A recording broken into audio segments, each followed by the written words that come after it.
Alhamdulillah, segala puja dan puji hanya milik Allah subhanahu wa ta'ala.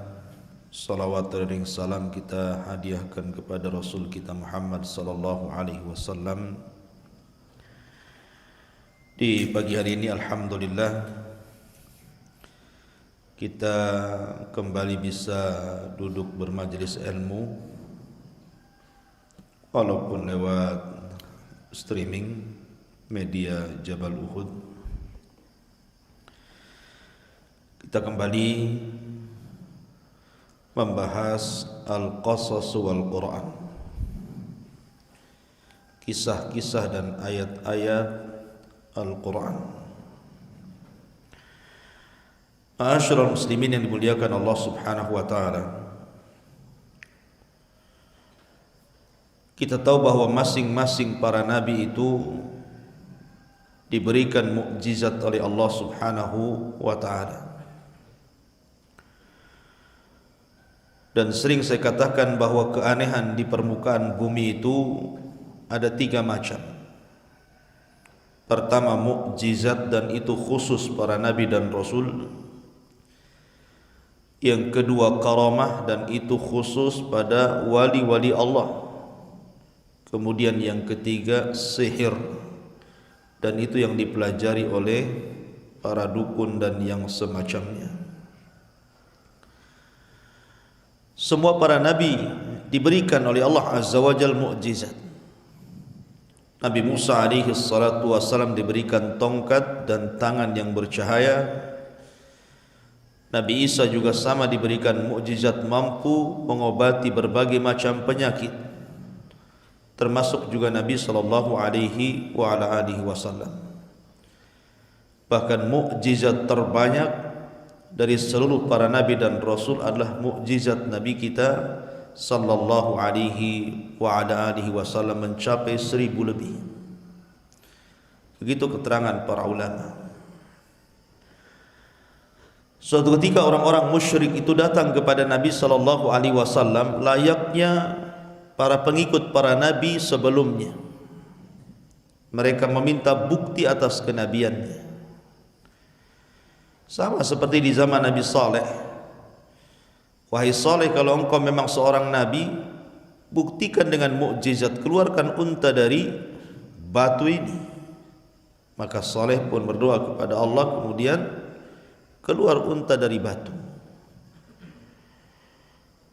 Lah Nabi SAW juga diminta dengan hal yang sama. Kalau engkau seorang nabi dan rasul, buktikan dengan mukjizat dan keanehan. Maka Nabi SAW mengatakan, lalu apa yang kalian kehendaki dariku? Kemudian orang-orang musyrik Arab mengatakan, belahkan bulan menjadi 2 untuk kami. Bayangkan, membelah bulan ini bukan kayak belah roti. Membelah bulan ini sesuatu yang mustahil, kecuali karena kuasa Allah Azza wa Jalla. Tapi Allah subhanahu wa ta'ala kemudian mengijabah kehendak Nabi sallallahu alaihi wasallam. Ketika Nabi SAW mengisyaratkan kedua tangannya ke langit, telunjuknya ke langit, tiba-tiba bulan itu pecah menjadi 2. Ada yang mengatakan separuhnya jatuh persis di atas Jabal Abi Qubais yang sekarang jadi kerajaan.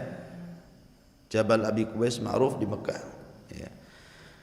Dan separuhnya tetap tergantung pada porosnya dan disaksikan oleh seluruh manusia, bukan hanya orang Arab, karena bulan itu bisa dilihat dimanapun. Akhirnya Allah subhanahu wa ta'ala firmankan, iqtarabatis sa'atu wan syaqqal qamar wa in yarau ayatan yu'ridu wa yaqulu sihrun mustamir. Saat hari kiamat semakin dekat, maka bulan pun akan terbelah, kata Allah. Dan jika mereka orang-orang musyrikin melihat suatu tanda mukjizat, mereka berpaling dan berkata, ini adalah sihir yang datang dari Muhammad terus menerus. Ketika betul-betul kemudian bulan itu terbelah dan disaksikan semua manusia, bukannya mereka beriman kepada Rasulullah sallallahu alaihi wasallam, Justru mereka teriak-teriak dan mengatakan, "Zahara sihru Muhammad. Zahara sihru Muhammad." Lihat, telah tampak sihirnya si Muhammad itu. Bayangkan ya, dikasih mukjizat dibilang sihir. Ma'asyiral muslimin yang dimuliakan Allah Azza wa Jalla, ini satu kisah bagaimana kehebatan mukjizat Nabi sallallahu alaihi wasallam. Tapi tidak ada mukjizat melebihi Al-Qur'an. Karena Al-Qur'an itu solusi bagi kehidupan manusia. Bisa kita rasakan dalam kehidupan kita. Di zaman Nabi sallallahu alaihi wasallam ada seorang wanita namanya Haulah bintu Hakim As-Sa'labah. Haulah bintu Hakim As-Sa'labah menikah dengan seorang namanya Aus ibn Samit. Aus ibn Samit. Ada yang mengatakan Aus ibn Samit ini suaminya. Memang karakternya suka marah-marah. Jadi ada suami-suami itu yang mudah emosi. Ya. Kemudian juga akalnya kurang. Dan juga tidak tampan. Dia menikah dengan seorang wanita namanya Haulah bintu Hakim. Subhanallah, Haulah bintu Hakim ini diberikan usia panjang. Dia hidup di masa Rasul sallallahu alaihi wasallam sampai di masa Umar bin Khattab radhiyallahu anhu. Jadi ketika Umar bin Khattab radhiyallahu anhu menjadi Amirul Mukminin, menjadi khalifah kedua setelah Abu Bakar Siddiq radhiyallahu anhu, Umar bin Khattab ini berjalan bersama pembantunya melihat-lihat pasar. Dan Umar itu kalau masuk pasar bawa pentungan, sebagaimana dijelaskan dalam kitab Fiqhus Sunnah miliknya Sayyid Sabiq. Dalam Kitabul Buyu, Umar bin Khattab itu kemana-mana bawa tongkat kalau masuk pasar itu. Nampak ada orang curang dagang saja dipukul, kayak polisi India. Pukul gitu. Pokoknya kalau ada yang curang langsung dipukul. Kemudian Umar selalu mengatakan, sebab kalianlah Allah tahan hujan-hujan dari langit. Keluar kalian dari pasar ini. Karena Nabi sallallahu alaihi wasallam yang mengatakan,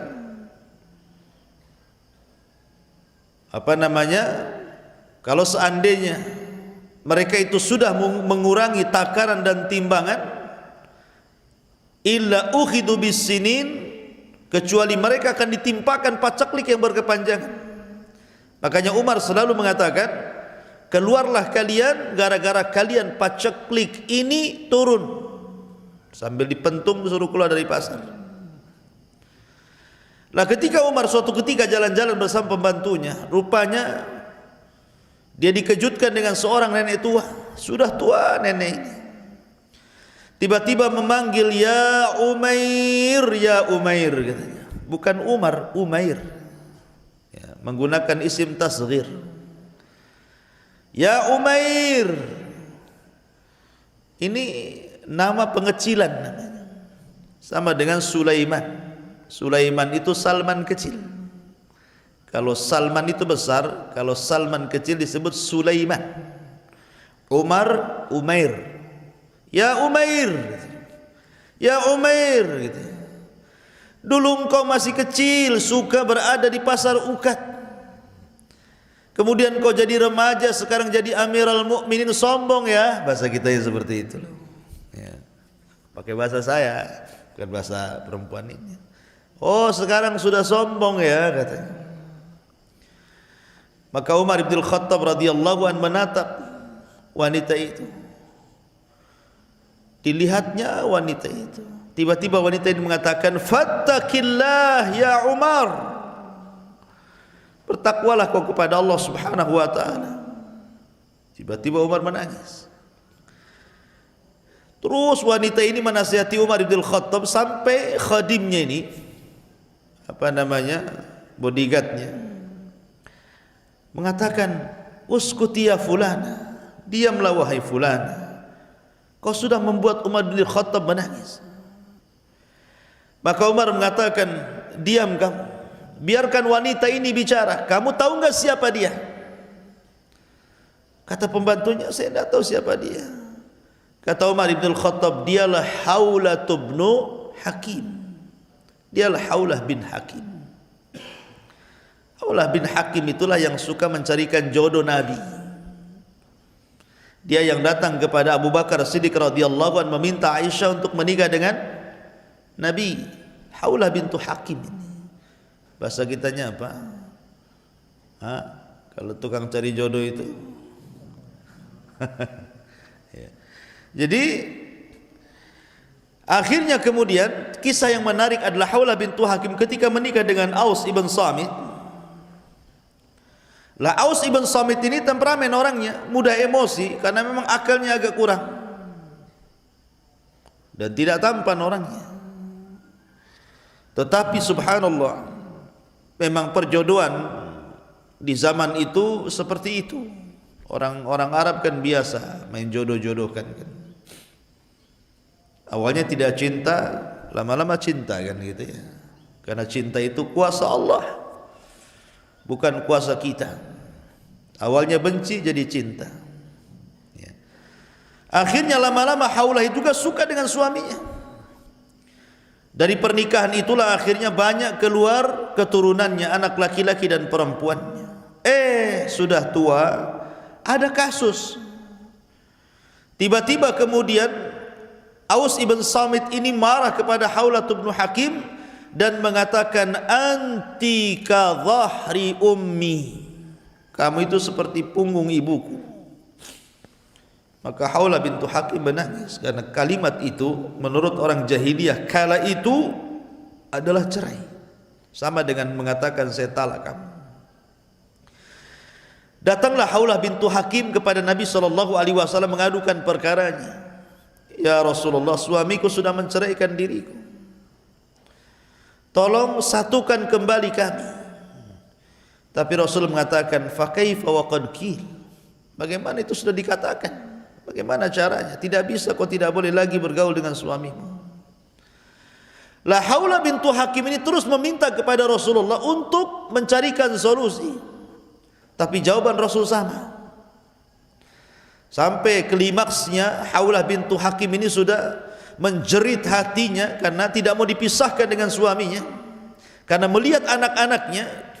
Akhirnya suatu ketika Aisyah berada di samping Rasulullah, kemudian juga Haulah bintu Hakim ada di situ dan Rasul juga ada di situ. Tiba-tiba Aisyah radhiyallahu anha tidak mampu mendengar percakapan Haulah dengan Rasulullah, seolah-olah ditulikan, padahal dekat jaraknya. Seolah-olah ngomong apa keduanya itu, enggak dengar saya. Rupanya ketidakdengaran Aisyah radhiyallahu anha di situ. Haulah sedang mengadu kepada Allah Subhanahu wa taala, maka turunlah surah Mujadilah, qad sami Allahu qaulal lati tujadiluka fi zawjiha wa tashtaki ila Allah. Turun surah Mujadilah secara sempurna bercerita tentang Haulah bintu Hakim. Solusi kepada Haulah bintu Hakim bahwa kalimat antika dhahri ummi bukan kalimat cerai menurut Islam, tapi kalimat zihar, yang kalau suami ingin balik kepada si wanita harus bayar kafarah, dan kafarah zihar itu sama dengan kafarah jima di Ramadan. Pertama, memerdekakan budak, gak sanggup puasa 2 bulan berturut-turut, gak sanggup memberi makan 60 fakir miskin, baru boleh kembali dan tidak dianggap cerai. Itu solusi ya. Ma'asyiral muslimin yang dimuliakan Allah Azza wa Jalla. Jadi Al-Quran itu mukjizat, karena Al-Quran itu bukan keputusan, bukan keinginan Rasulullah, tidak. Kalau memang Nabi SAW, Al-Quran datang dari Rasul, tentu Rasul sudah berfirman seperti itu kan. Tapi Rasul menunggu sampai kemudian turun wahyu.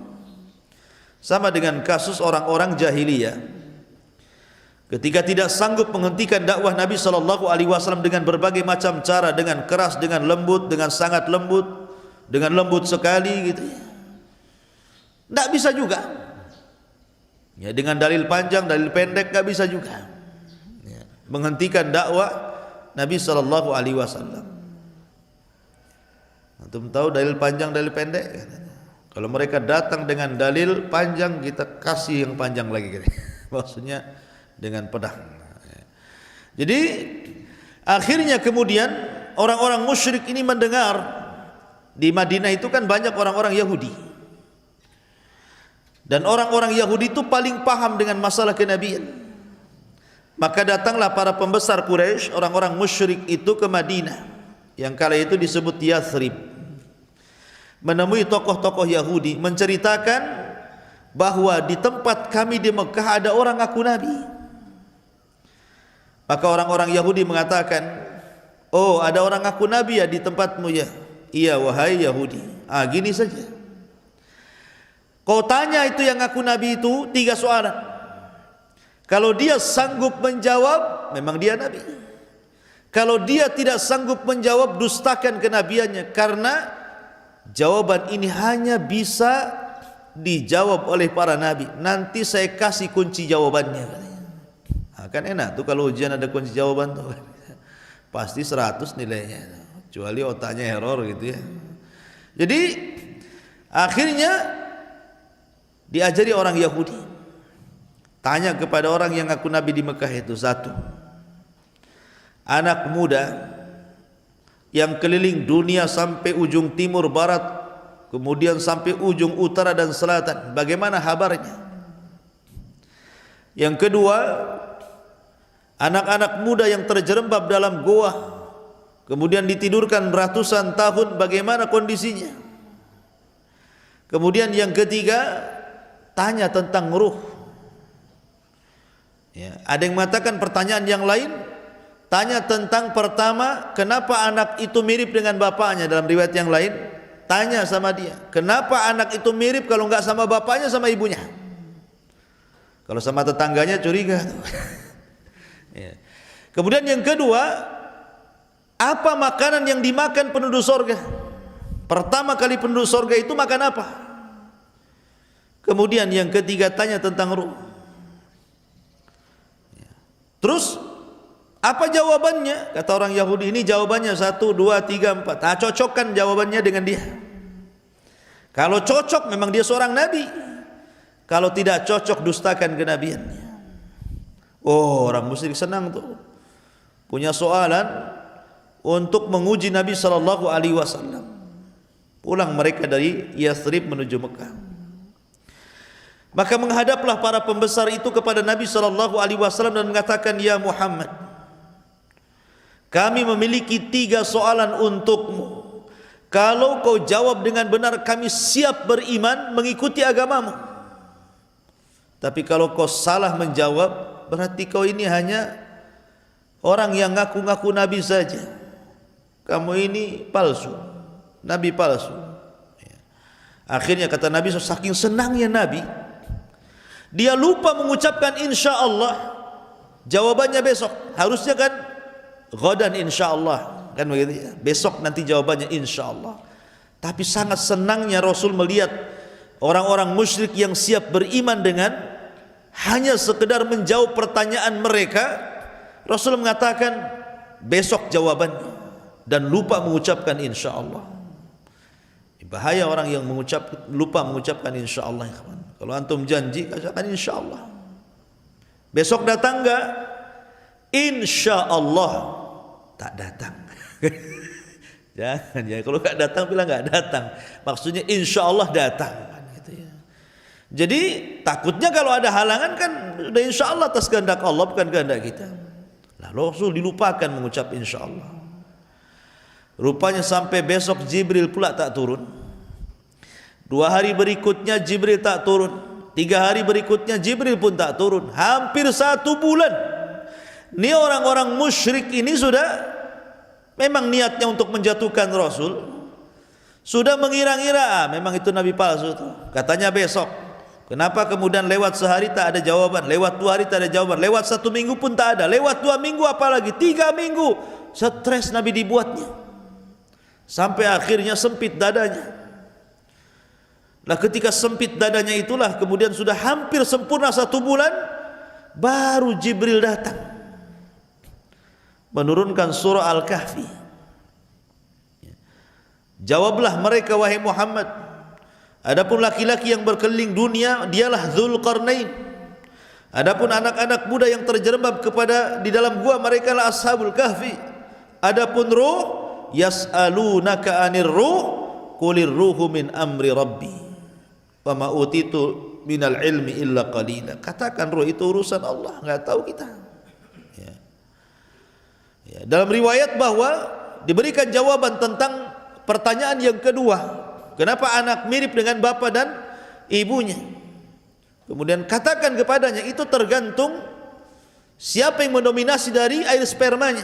Kalau memang bapaknya ya mirip bapaknya, kalau memang ibunya ya mirip ibunya. Kalau 50-50 ya mungkin sebelah bapak sebelah ibu, atas hitam bawah putih gitu ya. Jadi hitam putih jadi. Masyarul muslimin yang dimuliakan Allah, adapun makanan awal penduduk surga adalah kabidil hut. Untuk kabidil hut, ya, kabidil hut itu hatinya ikan paus. Itulah makanan pertama penduduk surga. Dan minuman yang pertama minum jahe. Jangan samakan jahe sini dengan jahe surga. Abdullah bin Abbas mengatakan persamaan kita di dunia dengan surga itu hanya nama, bukan hakikat. Ya. Adapun ruh, sekali lagi yas'alunaka 'anir ruh, qulir ruhu min amri rabbi. Maka kemudian Nabi SAW menjawab, dan persis seperti kunci jawaban yang dipegang orang-orang musyrik, tapi tidak mau juga mereka beriman kepada Allah Azza wa Jalla. A'anzartahum am lam tunzirhum la yu'minun. Khatamallahu ala qulubihim wa ala sam'ihim wa ala absarihim ghishawah. Ya, jadi memang sudah terkunci hatinya. Mereka tidak beriman kepada Allah Azza wa Jalla. Masyarul muslimin, itulah di antara kisah-kisah mukjizat Nabi sallallahu alaihi wa ala alihi wasallam. Subhanaka wa bihamdika asyhadu an la ilaha illa anta astaghfiruka wa atubu ilaik. Allahu ta'ala alam. Assalamualaikum warahmatullahi wabarakatuh.